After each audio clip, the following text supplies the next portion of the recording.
ലോക മുങ്ങിമരണ പ്രതിരോധ ദിനം ആചരിച്ച് Thottumukkam government UP school. Mukkam നഗരസഭയുടെ നീന്തിവാ മക്കളെ പദ്ധതി ബ്രാൻഡ് അംബാസഡറും സ്കൂളിലെ 1ാം ക്ലാസ് വിദ്യാർത്ഥിയുമായ റന ഫാത്തിമയെ ചടങ്ങിൽ ആദരിച്ചു. പരിപാടി പ്രധാനാധ്യാപിക ഷെറീന B ഉദ്ഘാടനം ചെയ്തു. തിരുവനന്തപുരം പൂവച്ചൽ പഞ്ചായത്തിലെ അനധികൃത ഫാമുകൾക്കെതിരെ നടപടി. ഫാമിൽ നിന്ന് പന്നികളെ പിടികൂടി മാറ്റി. നടപടി പ്രദേശവാസികളുടെ പരാതിയിൽ. കൊല്ലം പോരുവഴി ഗ്രാമപഞ്ചായത്ത് അംഗം ഭീഷണിപ്പെടുത്തിയതായി പരാതി. ഭീഷണിപ്പെടുത്തിയത് പരിപാടിയിൽ പങ്കെടുത്തില്ലെങ്കിൽ തൊഴിലുറപ്പിൽ ജോലി നൽകില്ലെന്ന് പറഞ്ഞ് ഭീഷണിപ്പെടുത്തിയ ശബ്ദ സന്ദേശം പുറത്ത്.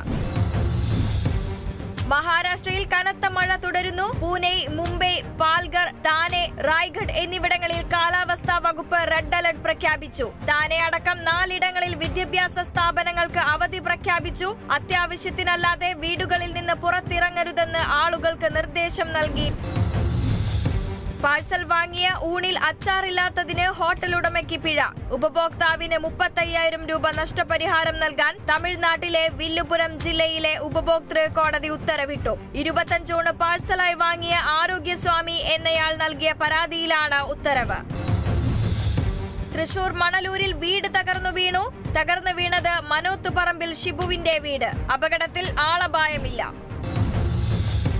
ആലപ്പുഴ കൊല്ലങ്കടവ് ഗവൺമെന്റ് മുഹമ്മദൻ ഹൈസ്കൂളിൽ സീഡ് ക്ലബിന്റെയും സ്കൂൾ സോഷ്യൽ സർവീസ് ടീമിന്റെയും ആഭിമുഖ്യത്തിൽ കര നെൽകൃഷിക്ക് തുടക്കം കുറിച്ചു.